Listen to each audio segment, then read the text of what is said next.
Hello guys, कैसे हैं आप सभी। हम सब प्रिपेयर कर रहे हैं हमारे चैनल पर रीट एग्जामिनेशन को लेकर और मैं आप लोगों के साथ में साइंस सब्जेक्ट डिस्कस कर रही हूँ। इससे पहले बहुत सारे टॉपिक्स हम लोग डिस्कस कर चुके हैं। टोटल 8 टॉपिक्स हम लोग डिस्कस कर चुके हैं। आज का हमारा टॉपिक नंबर 9 है और आज का हमारा टॉपिक वेरी इंपॉर्टेंट है, कंकाल तंत्र यानी कि स्केलेटन सिस्टम। और ये जो टॉपिक्स है आप लोगों को पता होगा, अगर आप लोग मेरी प्रीवियस वीडियोस देख चुके हैं तो मैं अपने जो नोट्स है वो एनसीईआरटी बेस्ड ही बनाती हूँ। और ये जो टॉपिक है वो आप लोगों के 6th से 10th तक के एनसीईआरटी की बुक क्लास में से लिया गया है और ये जो टॉपिक है वो मोस्टली आप लोगों के 6th क्लास के एनसीईआरटी की बुक में ज़्यादातर दिया गया है। तो कंप्लीट टॉपिक है और कंप्लीट मैं आप लोगों के साथ में इस टॉपिक को डिस्कस करने वाली हूँ विथ डायग्राम। और इस टॉपिक को डिस्कस करने के बाद में मैं आप लोगों के साथ में इस टॉपिक के कुछ प्रीवियस भी डिस्कस करूंगी विथ एक्सप्लेनेशन। चैनल पर पहली बार आए हैं तो प्लीज वीडियो को लाइक करके चैनल को सब्सक्राइब कर लीजिए और इसकी पीडीएफ के लिए आप अपने टेलीग्राम ग्रुप को ज्वाइन कर सकते हैं। स्टार्ट करते हैं बिना किसी देरी की वीडियो को। क्या बोला है सबसे पहले कि मनुष्य के कंकाल में कुल कितनी अस्थियां होती है। अस्थि यानी हड्डी। हड्डी कितनी होती है? 206। अस्थि व उपास्थियों से मिलकर बना हुआ ढांचा ही क्या कहलाता है? कंकाल तंत्र कहलाता है। अब देखते हैं, यहाँ पर हम लोगों ने देखा कि अस्थि और उपास्थियों से मिलकर बना हुआ जो ढांचा होता है उसको कंकाल तंत्र बोलते हैं। तो ये अस्थि क्या होती है, फिर उपास्थि क्या होती है, ये दोनों भी देखेंगे। तो देखिए, सबसे पहले हम लोग देखेंगे अस्थि या फिर बोन्स। अस्थि क्या होती है? अस्थियां कठोर होती है, मजबूत होती है, क्योंकि इसकी मैट्रिक्स में क्या होता है? कैल्शियम होता है, वो मैग्नीशियम के लवण होते हैं। अस्थि के चारों ओर संयोजी ऊतकों का आवरण होता है जिसे परिअस्थिक बोलते हैं। अस्थियों के मध्य में खोखली गुहा जिसे मज्जा गुहा कहते हैं और मज्जा गुहा में उपस्थित तरल पदार्थ को ही अस्थि मज्जा बोलते हैं। अस्थि मज्जा बोलते हैं। अब देखते हैं, अस्थियों की कोशिकाओं में कभी भी विभाजन नहीं होता है। इनकी संख्या ऑस्टियोब्लास्ट की विभाजन से ही बढ़ती है। हम लोगों ने देखा होगा कि हड्डियां जो होती है, हड्डियों की जो कोशिकाएं होती है, सेल्स होती है, उनमें विभाजन नहीं होता है और इनकी जो संख्या होती है, यानी हम लोगों को पता है कि हड्डियों की संख्या जो है वो भी बढ़ती और घटती रहती है। और मतलब एक एक फिक्स्ड एज आने पर, जैसे कि शैशवावस्था में ज्यादा होती है, फिर बाल्यावस्था में कम हो जाती है और उसके बाद में फिक्स्ड हो जाती है। युवावस्था में या वयस्क अवस्था में आने पर फिक्स्ड 206 होती है। तो ये कम या ज्यादा संख्याएं होती है वो ऑस्टियोब्लास्ट की प्रक्रिया के द्वारा ही होती है, इनमें विभाजन नहीं होता है। अभी उपास्थि क्या होती है? तो उपास्थि को कार्टिलेज बोलते हैं। उपास्थि क्या होती है? ग्लाइकोप्रोटीन की बनी हुई होती है। उपास्थियों के चारों तरफ पेरिकॉन्ड्रियम की झिल्ली होती है। इसमें अस्थि मज्जा नहीं होती है। अस्थि में अस्थि मज्जा होती है, उपास्थि में अस्थि मज्जा नहीं होती है। इसमें लाल रक्त कणिकाएं आरबीसी नहीं बनती है। उसके बाद में इनकी कोशिकाओं में विभाजन की क्षमता होती है, अतः इसलिए इनकी संख्या बढ़ती रहती है। यानी कि जो अस्थि होती है, बोन्स होती है, उसकी कोशिकाओं में विभाजन नहीं होता है, बल्कि उपास्थि की कोशिकाओं में विभाजन होता है। अब हम लोग देख लेते हैं कंकाल तंत्र कंप्लीट। कि कंकाल तंत्र 3 भागों में बटा हुआ होता है। अक्षीय कंकाल तंत्र यानी कि एक्सियल स्केलेटन सिस्टम, वक्षीय कंकाल तंत्र यानी थोरेसिक स्केलेटन और अनुबंधी कंकाल तंत्र यानी एपेंडिकुलर स्केलेटन। देखिए, सबसे पहले तो मैं आप लोगों के साथ में इस कंप्लीट ड्राइंग को डिस्कस करूंगी। देखिए, सबसे पहले यहाँ पर आप लोगों की कंप्लीट अगर आप लोग देखते हैं तो यहाँ पर है, देखिए सबसे पहले आती है गुहा, यानी कि ये जो है वो कंप्लीट गुहा है। इसमें आप लोगों की ऊपरी जबड़ा, निचला जबड़ा, पहली पसली, फिर आता है कोलर। जो कोलर होता है ना, हमारी शर्ट वगैरह का कोलर होता है, कोलर बोन। उसके बाद में कंधा, जो कंधे की हड्डी होती है वो। उसके बाद में वक्ष की हड्डी यहाँ पर। उसके बाद में ह्यूमरस, हाथ की। फिर रेडियस, अल्ना, ये भी हाथ की। कार्पल्स, ये हमारे कलाई की। मेटाकार्बल हमारे जो होती है वो हाथ की होती है और फेलेंजेस भी हमारे हाथों की होती है। उसके बाद में आता है मेरुदंड। मेरुदंड कहाँ होता है? तो ये रीढ़ की हड्डी को मेरुदंड। फिर नीचे वाली ये कंप्लीट, यहाँ पर 12 अस्थियां होती है। फिर आता है इलियम, प्यूबिक और इशियम, ये हमारे श्रोणि मेखला वाले भाग में होती है। उसके बाद में पैरों की हड्डियों में फीमर, टकना यानी कि घुटने का, फिर टीबिया, फिबुला, ये वाले पैर की। उसके बाद में पैर के नीचे की तरफ होती है, तो यहाँ पर जो अंगुलियों की होती है वो फेलेंजेस और यहाँ की साइड में होती है, यहाँ की साइड में ये ऐसे होती है ना, वो होती है मेटाटार्पल्स और यहाँ पर होती है टार्पल्स। इसको एक एक हम लोग जो है वो डिटेल में डिस्कस करेंगे। ये कंप्लीट मैंने आप लोगों को एक बार बता दिया, अब हम इसकी कंप्लीट जो है वो डिटेल देखेंगे। देखिए, सबसे पहले एक नोट जो इम्पोर्टेंट है, अस्थियों में गति मांसपेशियों के फैलने व सिकुड़ने के कारण होती है। यानी जो अस्थियां होती है उनकी गति होती है, तो वो मांसपेशियां जब फैलती है और सिकुड़ती है तो ये अस्थियां भी गति करती है। सबसे पहला हम लोग देखेंगे अक्षीय कंकाल यानी एक्सियल स्केलेटन। अक्षीय जो एक कंकाल होता है, इसमें क्या होता है? तो ये खोपड़ी होती है, कशेरुकदंड और छाती की अस्थियां, ये तीनों ही अक्षीय कंकाल में। जो वक्षीय कंकाल हम लोगों ने देखा ना, तो वक्षीय कंकाल जो होता है वो अक्षीय कंकाल का ही भाग होता है और वक्षीय कंकाल में ही छाती की अस्थियां आ जाती है। बल्कि अक्षीय कंकाल में एक तो खोपड़ी और एक कशेरुकदंड यानी कि रीढ़ की हड्डी। अब सबसे पहले हम लोग देखेंगे खोपड़ी। खोपड़ी यानी स्कल। सबसे पहले तो आप इसकी ड्राइंग देख लीजिए कंप्लीट किस तरीके का होता है। मानव का जो होता है खोपड़ी इस तरीके की होती है, ये सामने से और ये साइड से। ये आप लोगों को कंप्लीट ड्राइंग जो है वो 6th क्लास के एनसीईआरटी की बुक में मिल जाएगा। अब हम लोग इसके डिटेल देख लेते हैं। मानव की खोपड़ी में 22 अस्थियां होती हैं, जिसमें से 8 कपाल, कपाल यानी ऊपर वाला पोर्शन, 14 चेहरा यानी कि यहाँ की साइड में, चेहरे की साइड में चेहरे का निर्माण करती है। यानी 8 होती है कपाल में, यहाँ ऊपर की साइड में, और 14 होती है चेहरे में। तो 14 और 8 कितनी, 22 हो गई। और ये सभी अस्थियां किसके द्वारा जुड़ी हुई रहती है, ये होती है सीवन या सटर्न द्वारा जुड़ी हुई रहती है। अब हम लोग आगे देख लेते हैं। दूसरी आती है कशेरुक। कशेरुक दंड यानी कि वर्टिब्रेट कॉलम जिसको बोलते हैं, ये वशेरुक यानी कशेरुक यानी कि मेरुदंड है। ये इस तरीके से जो रीढ़ की हड्डी होती है। इसकी हम लोग डिटेल देख लेते हैं। मनुष्य के पृष्ठ सतह यानी पीछे की तरफ मध्य में यानी बीच में सिर से लेकर कमर तक एक लंबी मोटी व छड़ के समान अस्थि होती है, जिसको हम लोग कशेरुक दंड कहते हैं। मानव में कशेरुक दंड यानी रीढ़ की हड्डी में कितनी कशेरुकाएं होती है, 13 जो है वो कशेरुकाएं होती है। यानी ये जो होती है वो टोटल कितनी होती है, ये टोटल 13 होती है, 33 होती है, 13 नहीं 33, ये इस तरीके से 33 होती है। ठीक है, जिसमें से अब 33 को भी अलग अलग भागों में बांटा गया है, जिसमें से 12 वक्षीय कशेरुक और 7 ग्रीवा कशेरुक, 5 कटी कशेरुक, 5 कशेरुक से बनी हुई त्रिक अस्थि और 4 कशेरुक अनुत्रिक। तो ये सारे के सारे मिलके क्या बना देगी, टोटल 13। अब देखते हैं, यह धड़ को सहारा देती है। धड़ यानी कि हमारा जो सर वाला पोर्शन है और हमारा जो बैलेंस बनाने का पोर्शन है, तो उसको ये एक तरीके से बॉडी को बैलेंस बनाने का काम करती है।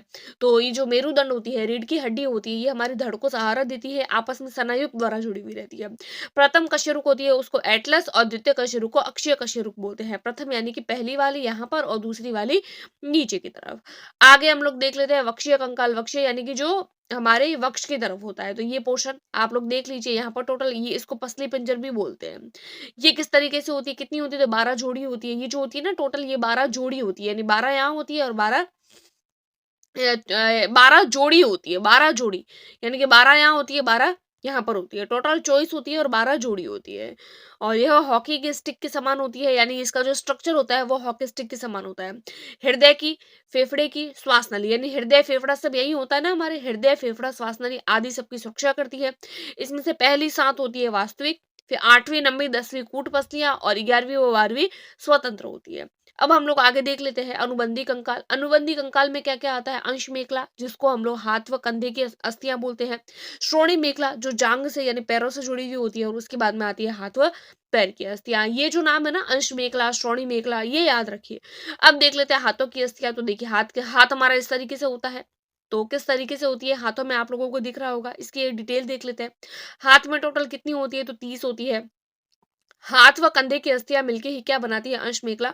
और कंधे की अस्थि में 2 प्रकार की होती है, एक तो होती है स्कैपुआ और दूसरी होती है क्लेविका। अब हम लोग देख लेते हैं कंप्लीट हाथ में कि किस तरीके से अस्थियां होती है। देखिए, सबसे पहले तो यहाँ पर आती है आप लोगों के ऊपर की साइड में कंधे की अस्थि, फिर आता है हमारा ये वाला पोर्शन, कंधे से जो नीचे की तरफ होता है वो होती है ह्यूमरस, जो एक होती है। उसके बाद में रेडियस जो हाथ के बाहर की तरफ होती है वो एक, और अल्ना हाथ के अंदर की तरफ, तो एक हमारे यहाँ की साइड ये कोहनी है, ये ह्यूमरस है, फिर कोहनी। उसके बाद में यहाँ पर अंदर की साइड में हो जाती है अल्ना, और बाहर की साइड में हो जाती है रेडियस। उसके बाद में आता है आप लोगों की ये कलाई वाला, कलाई में कार्पस बोलते हैं या कलाई, जिसमें 8 होती है, प्रत्येक अंगुली में 3, तो 4 उंगलियां होती है। तो 4 × 3 टोटल कितनी हो गई अंगुलियां में, 12 हो गई। उसके बाद में 2 आती है अंगूठे की, अंगूठे में 2 होती है। इन टोटल को काउंट करेंगे तो आप लोगों के आ जाएगा 30। कैसे होगा, देखिए, सबसे पहले 12, 12 और 3 15, 15 और 8 23, 23 और 1 24, 25 26 27 28।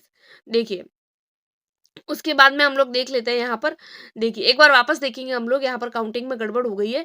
देखिए, 12 तो आप लोगों की ये हो गई, ये 3 काउंट नहीं होगी, 12 काउंट होगी, 12 ये हो गई।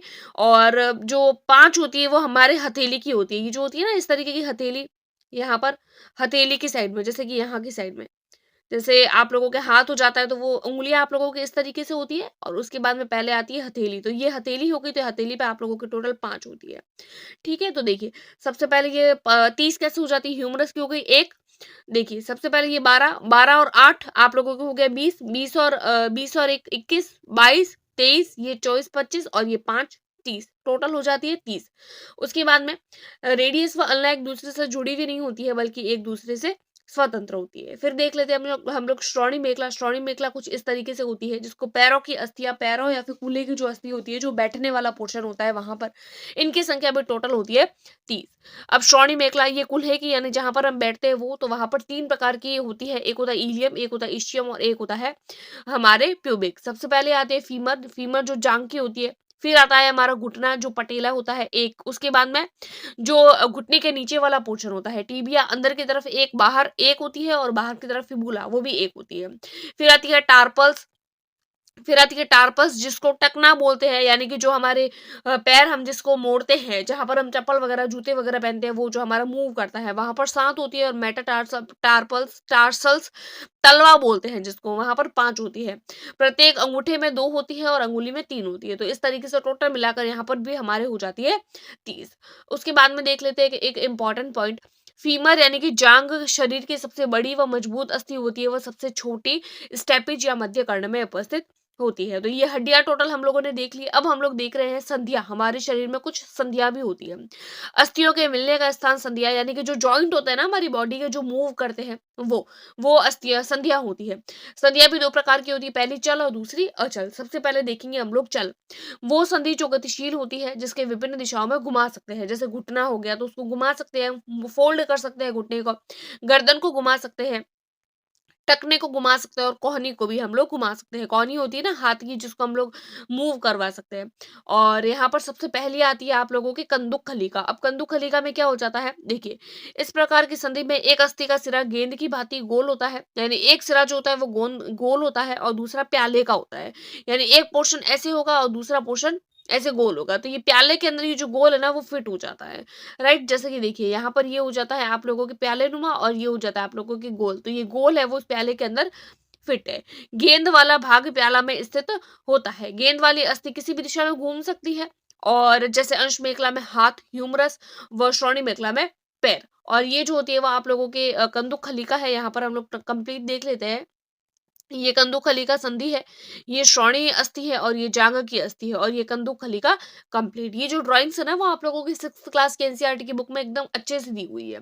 उसके बाद में हम लोग देख लेते हैं हिंज, कोर या कब्जा क्या बोलते हैं। वो होती है जो एक ही दिशा में घूमती है, एक ही, जैसे कोहनी और घुटना। जैसे घुटना है तो हम घुटने को, सिर्फ घुटने वाले पैर को हम सब पीछे की साइड में फोल्ड कर सकते हैं, आगे की साइड में नहीं। कोहनी को ओनली आगे की साइड में फोल्ड कर सकते हैं, पीछे की साइड में नहीं।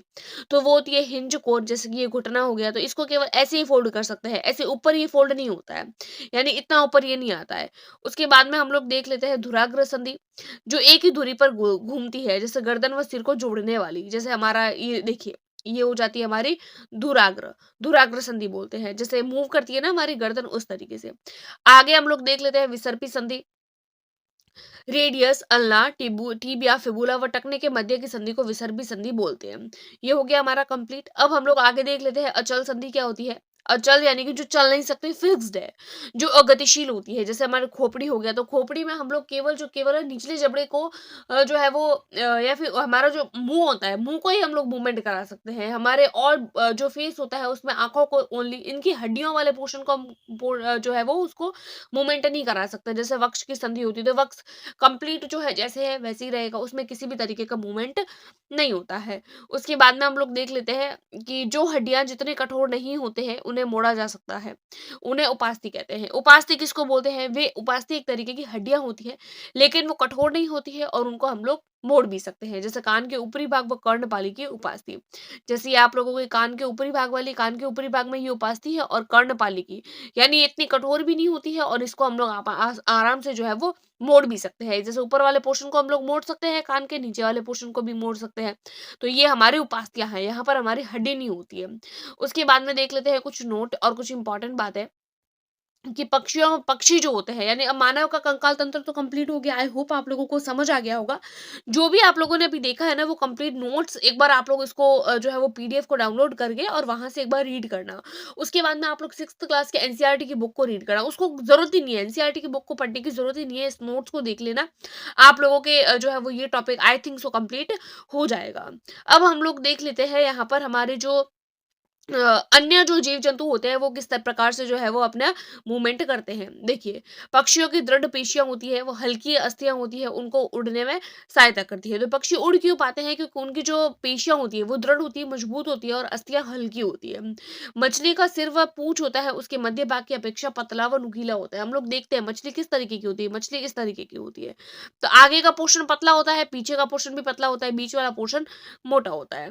शरीर की ऐसी गति धारा रेखीय गति कहलाती है। मछली का कंकाल जो होता है वो भी दृढ़ पेशियों से ढका हुआ होता है और मछली के पंख जो होते हैं उसको तैरने में व तैरते समय जल में संतुलन बनाने में भी हेल्प करते हैं। उसके बाद में देख लेते हैं कि सर्प यानी कि सांप का शरीर अनेक वलय में मुड़ा होता है। वलय की सहायता से गति करता है। जैसे सांप होता है वो इस तरीके से मूवमेंट करता है। तो वलय हो गया। उसके बाद में देखते हैं केंचुए में गति शरीर की पेशियों की बार-बार निस्तारण व संकुचन से होता है। केंचुए में गति होती है पेशियों की गति के कारण। फिर हम लोग देख लेते हैं घोंघा। घोंघा किसके माध्यम से करता है? तो पेशीय पाद की सहायता से घोंघा गति करता है। तिलचट्टे में बाह्य कंकाल होता है। उसके बाद में हम लोग 2 इम्पोर्टेंट चीज़ें देख लेते हैं। ये जो लाइन्स है वो आप लोगों के एनसीईआरटी की बुक में दिया हुआ है कि अरस्तू की पुस्तक है। अब आप लोग ये सोच रहे होंगे कि भई इस टॉपिक में आप लोगों ने मैंने जो है वो इसमें अरस्तू की पुस्तक का क्यों डाला है? क्योंकि हमारे जो एनसीईआरटी की बुक है उसके अंदर पीछे-पीछे जो जब चैप्टर कंप्लीट होता है तो उसके अंदर इस लाइन को ऐड किया गया है। तो सोचा क्यों ना इसको भी हम भी साथ-साथ ऐड कर लें ताकि ये इस तरीके की छोटी-छोटी चीज़ें हमारे रहे नहीं। तो अरस्तू की पुस्तक कौन-सी है? गेट ऑफ एनिमल्स जो अरस्तू द्वारा लिखी गई है। एक और इम्पोर्टेंट चीज़ कि जयपुर जो फुट है श्री रामचंद्र शर्मा द्वारा बनाया गया है, जो ओरिजिनल नहीं होते हैं बल्कि ऐसे व्यक्ति जो अपने पैरों से चल नहीं सकते तो उनके लिए आर्टिफिशियल फुट बनाए जाते हैं जो जयपुर के हैं और श्री रामचंद्र शर्मा के द्वारा उनको बनाया जाता है। सो ये हमारी जो है वो आज आज की क्लास इसी के साथ में कंप्लीट होती है और इसके बाद में हम इसके प्रीवियस ईयर क्वेश्चंस करेंगे और कंप्लीट हम लोग जो है वो रीट के एग्जाम से पहले-पहले हमारा कोर्स को कंप्लीट कर लेंगे। आई होप आप लोगों को क्लास पसंद आई होगी और इसकी पीडीएफ के लिए आप मेरे टेलीग्राम ग्रुप को जॉइन कर सकते हैं। Thanks for watching.